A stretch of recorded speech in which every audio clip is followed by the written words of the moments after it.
J'ai préféré attendre le lendemain de ce match au Angers pour te faire mon analyse, mon débrief en vidéo, car si je l'avais fait hier soir après le match, je pense que j'aurais fait une vidéo énervée, surtout, en colère, déçu de la prestation comme toi, et mon analyse n'aurait pas été juste et lucide. Donc j'ai préféré tempérer, j'étais avec un pote, on a plutôt parlé entre nous du match, et je te fais cette vidéo aujourd'hui.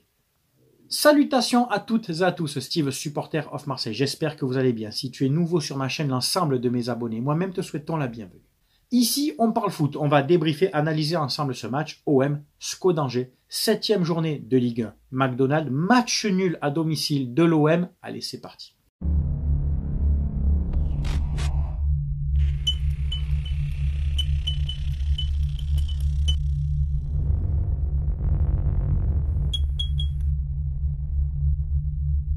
Tout d'abord, on va féliciter les supporters qui étaient au stade hier soir, au stade Vélodrome, malgré les interdictions de la Ligue, notamment sur le CU84. Il y avait des interdictions aussi dans le virage nord. Donc il manquait des ultras, il manquait des supporters.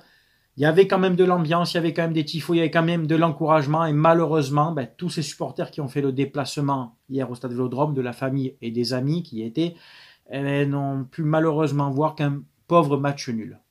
Je te mets la compo de De Zerbi pour ce match. Donc tu le vois ici en 4-2-3-1.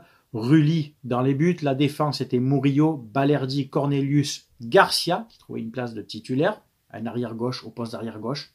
Tiens, comme c'est étonnant. Au milieu de terrain, on avait Holzberg, Kondogbia, donc du lourd, du costaud, de l'expérience. Et devant, Enrique, Carboni, titulaire aussi, Greenwood et Mopé devant. Donc le match commence bien pour nous. On met le pied sur le ballon. On a la possession. Angers, recule, essaye de nous contenir, essaye de sortir et de procéder par contre par à coup, mais ils perdent très vite le ballon, mais seulement nous, c'est une possession et des offensives stériles. On n'arrive pas à rentrer dans les 20 derniers mètres, on n'arrive pas à se procurer des occasions franches, et le dernier geste, comme d'habitude, ça pêche. La mauvaise passe, la mauvaise décision. Carboni, on va commencer par lui, par exemple, Carboni, son match, sa mi-temps, il a joué que 45 minutes, c'est trop léger, garçon. Trop peu influent. Pas assez d'impact. Des passes pas assez appuyées, pas le bon choix. J'ai pas été satisfait de sa mi-temps. Alors, il y a une chose, alors ça le concerne lui et beaucoup d'autres joueurs, il y a la trêve internationale et beaucoup de joueurs de l'OM vont partir avec leur sélection pendant une dizaine de jours. Est-ce que dans les têtes, est-ce qu'inconsciemment dans les têtes, c'est je veux pas me blesser pour un match contre Angers et me préserver pour mon équipe nationale? Balerdi, Carboni, Rulli par exemple pour l'Argentine, et encore que Balerdi et Rulli n'ont pas démérité hier, et d'autres joueurs avec leur sélection. Je dis ça, je lance ça comme ça, mais c'est une idée, tu vois, parce que certains joueurs hier, je trouve, n'ont pas mis assez d'impact. Ils se sont dit, bon, c'est Angers, on va prendre à la légère, c'est le dernier, oui, rappelons-le, Angers est dernier de Ligue 1, avec seulement 2 points en 6 matchs, quand même. Et, premier fait de jeu, il y a cette faute sur Garcia, un tacle élevé. Alors, au début, il met un carton jaune. L'arbitre met un carton jaune au défenseur, au joueur d'Angers. Et puis, la VAR l'interpelle, lui dit non, le pied est très haut, le geste est dangereux. Et ça mérite, en toute logique, les gars, en toute logique, ça méritait un carton rouge. Bon, il est revenu sur l'action. Il n'y a pas à chipoter, donc c'est un carton rouge légitime.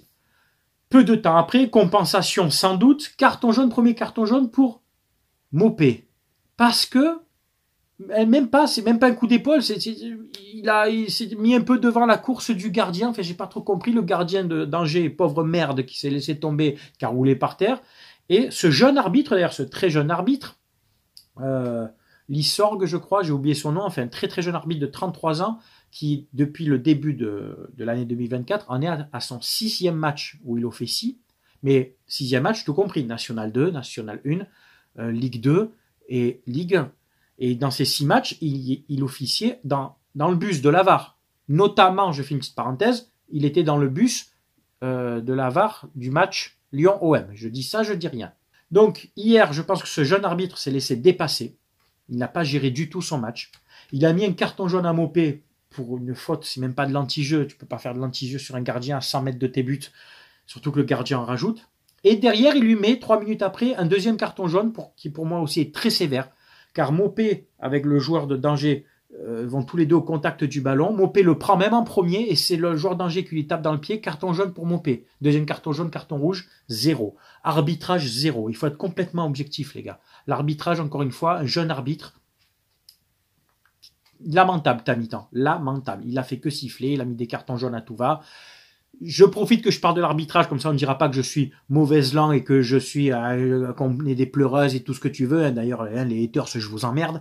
Le penalty, pour moi, il n'y est pas non plus. La faute de main sur le centre de Murillo, pour moi, il n'y a pas penalty, les gars. Le bras de l'Angevin est bien collé. Pour moi, il n'y a pas scandale. J'en parlais avec mon pote, on regarde les matchs, je suis non, pour moi, il n'y a pas penalty. Donc, tu vois, tu peux pas me reprocher de me plaindre d'un carton sur Mopé, qui est pour moi complètement illégitime, mais je reconnais qu'il n'y avait pas penalty pour l'OM. Donc, tu vois, il faut être objectif. Bref, on rentre à la mi-temps avec ce 0-0 et à 10 contre 10. Tu sens le match de merde, tu sais. Premier changement, Carboni, donc transparent, sort.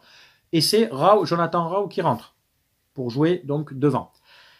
51e minute, dans les 10 premières minutes de la première mi-temps, Jonathan Rao hérite d'un ballon à la surface. J'ai aimé sa rapidité d'exécution. Contrôle, il se retourne, frappe croisée. C'est vrai, ça chipote pas. Il n'a pas fait du Aminari, du genre.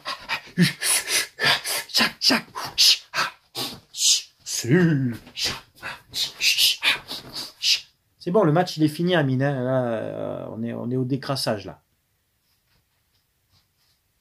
Voilà, Jonathan Rao, c'est rapidité d'exécution. Je me retourne là, cop. Il prend l'information, frappe croisée, imparable. 1-0, bien joué garçon. Voilà. Lui, il est efficace. Voilà. Lui, c'est pas Wai, c'est pas... voilà, lui, il est efficace. Il frappe, il marque. Merci, Jonathan.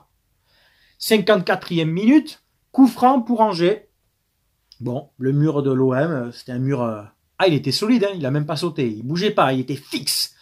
Très bien tiré par Melali, je crois, Farid El Melali. Très bien tiré, au ras du poteau. Rudy ne voit pas partir le ballon, sûrement, et ça fait un partout.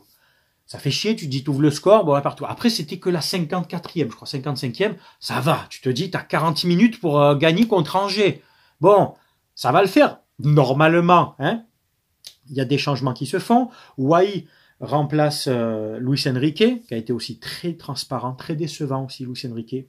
Je t'ai beaucoup défendu, mais là, depuis 2 matchs, Strasbourg et celui-là, l'image de l'équipe, t'es pas assez influent, pas assez d'impact, garçon. Impose-toi un petit peu dans les duels.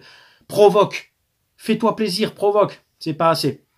Donc, Rao prend à gauche et Wai dans l'axe, devant en pointe. Bon, Wai aussi, le match, rien, encore une fois, t'as pas marqué des points. D'autres changements, Rabiot est rentré à la place de Cornelius. D'ailleurs, la défense Balerdi-Cornelius a été plutôt stable, ça a été propre. Garcia aussi, qui a retrouvé une place titulaire, c'était plutôt propre aussi, qui a apporté beaucoup dans son couloir gauche d'ailleurs. Et donc, on passe à une défense à 3, et c'est Rabiot, Holzberg et Kondogbia qui tiennent le milieu de terrain. Malheureusement, ça n'a pas suffi. Malgré la densité qu'on avait au milieu de terrain, on n'arrivait pas à se procurer d'occasion.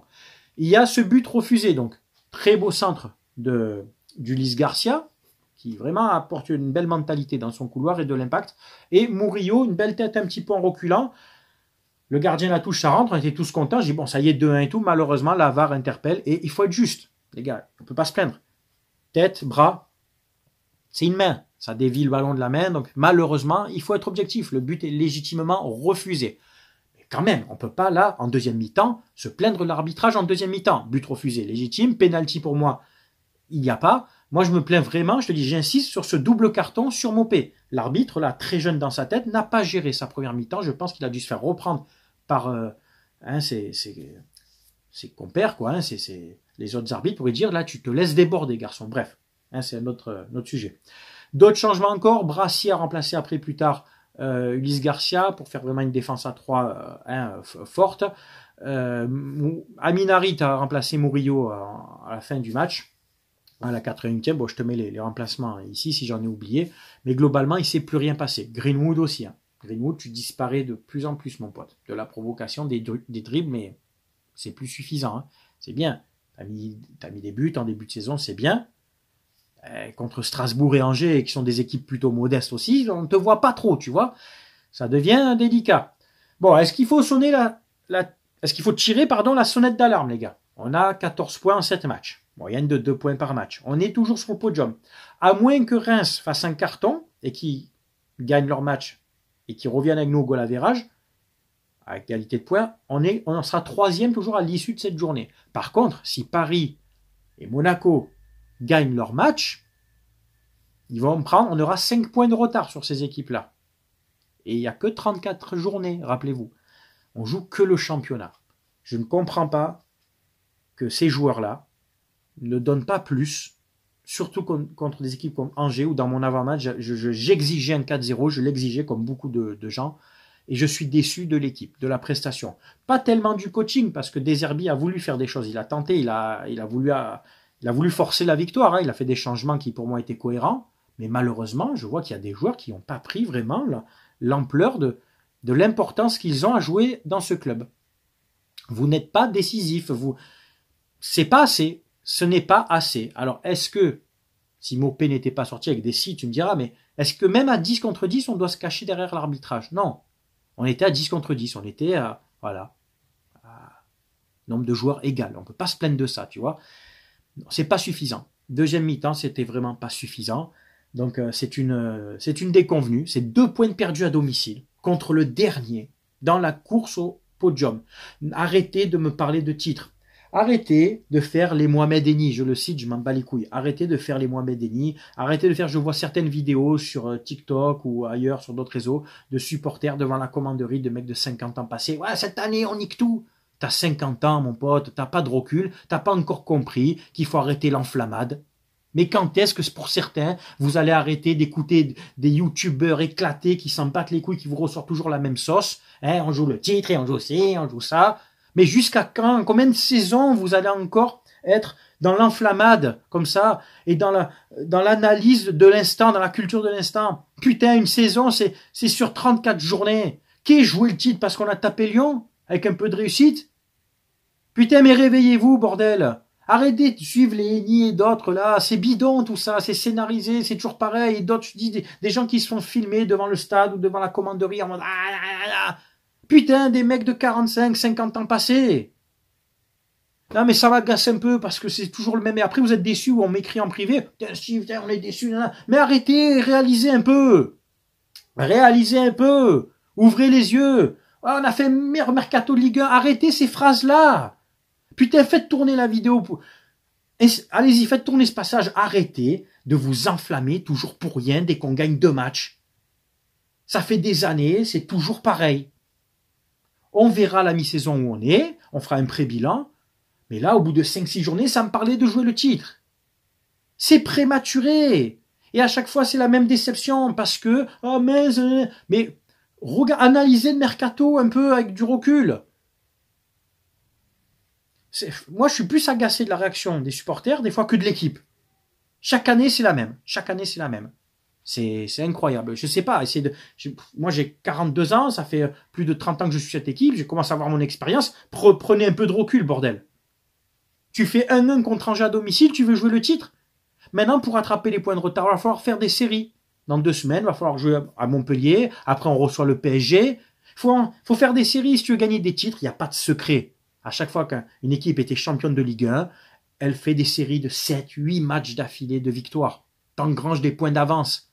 Tu sais, de points bonus qui font que à ta moyenne de plus 2, ta moyenne de 2 points par match, plus des points. Si tu fais pas de série, tu vas vivoter 3e, 4e, 5e, tu remontes 4e, 3e. Et voilà. On ne peut pas espérer plus. T'as Paris et Monaco qui, eux, ils vont bombarder. Ils auront des coups de mou, ils vont perdre des points. Mais si on en perd aussi, les points que Paris va perdre, eh bien, on le rattrapera pas puisqu'on en perd aussi. Hein, c'est mathématique. Voilà. Donc, arrêtez l'enflammade. Hein, c'est pénible à la longue. Chaque année, c'est la même. J'ai même plus besoin de vous l'expliquer. Après, si vous avez envie de vous enflammer tout seul, faites-le, quoi. Moi, j'ai largement passé cet état d'esprit de « Ah, ça y est, on a une équipe de fous, on a gagné 3 matchs. » Putain, sérieux, les mecs. Enfin, voilà, tu as mon avis sur ce match et tout pour ce débrief. C'est bien entendu à toi de commenter, de donner ton avis, que tu sois supporter de l'OM ou d'Angers. Tu sais qu'on respecte bien entendu les avis de chacun. Si ton avis est respectueux en commentaire.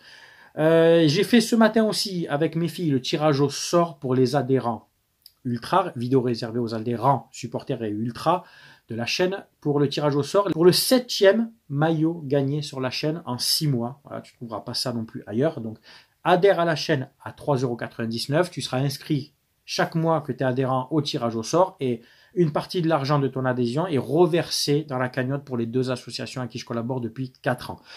Petite parenthèse aussi, le mois dernier, pour le mois de septembre, record battu sur la commission reversée par mon partenaire Mayogo. On a fait plus de 400 € de commission grâce à vous. Donc ces 400 € sont mis dans la cagnotte qui sera reversée en fin de saison, d'accord? 400 € en un mois de commission, c'est énorme. Grâce au code SOM. Tu vas sur le site mayogo.co.